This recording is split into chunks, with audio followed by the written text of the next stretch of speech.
Hello, this is Dr. Christy Patton-Lukes, a chemical engineering professor at Missouri S&T.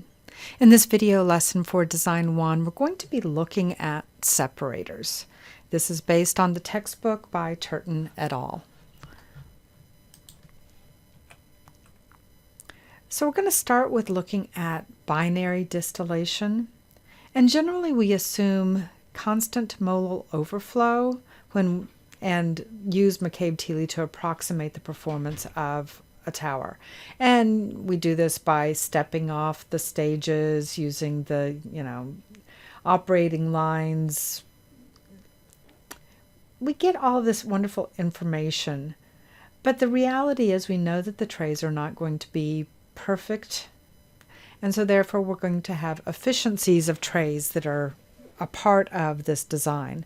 And we can incorporate that in two ways. If it's the Murphy efficiency that's known, then we will draw in a pseudo-equilibrium curve.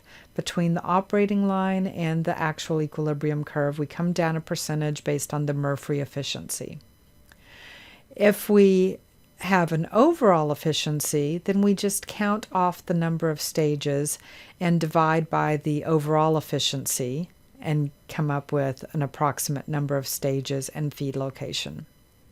But we also know that whenever we're using McCabe-Thiele, we are definitely not going to satisfy energy balances, and so we always need to do a more rigorous calculation, but it gives us a great first step. Now there's an example out of the textbook, and they've done a real design that's shown here with 100 kilomoles per hour saturated liquid feed and conditions given here, and they have a benzene recovery of 0.827. They've got a tower diameter, number of sieve plates. They've done a design. Now if you try and do this with McCabe-Thiele and then back out of that what the overall efficiency was, based on 20 trays with 82.7% recovery, now then with McCabe-Thiele, it says that you needed 12 ideal stages. And so based on that, we must have had an overall efficiency of close to 60%. But now then if you also use that to figure out where the feed tray was, they say they introduced feed on plate 13, and with a 60% efficiency, that would be equivalent to tray 8. But if you look at this, the actual ideal feed location should have been 6, okay? So it's not going to be a perfect match. It's an approximation. It gets us a starting point, but don't expect it to be exactly right. Now, they did a 13-stage column with feed on stage 8 using ChemCAD, the simulation package that the authors use. And when they do that, they find the flow rates shown here. Now, if you look at these, the gas flow at the top of the tower and the bottom of the tower are not the same. That means that we definitely did not satisfy constant molal overflow, explaining why the McCabe-Thiele result isn't a perfect match.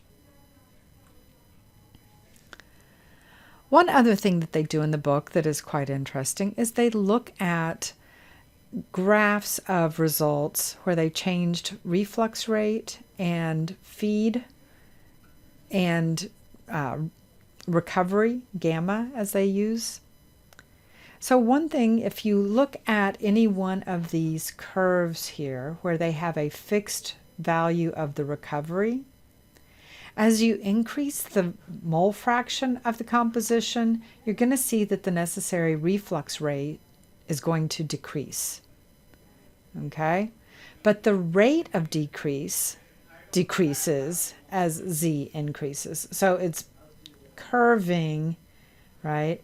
And so that's going to be kind of important to know as you're trying to select a value for recovery or reflux ratio or, all of these variables that we have. Understanding the relationships between the variables is very helpful. Now, they also said, well, what if we fix the feed concentration? Okay, another very valid thing to do.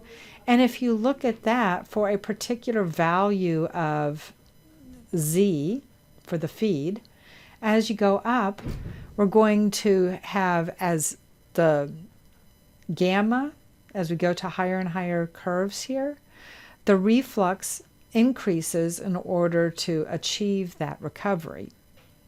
And the rate of increase is going to become larger as the reflux, as the recovery increases. So again, important things to know so that you know how to select these variables. Now in our next video lesson, we're going to come back and look at those design equations for ideal situations for designing towers. Thank you very much for your time.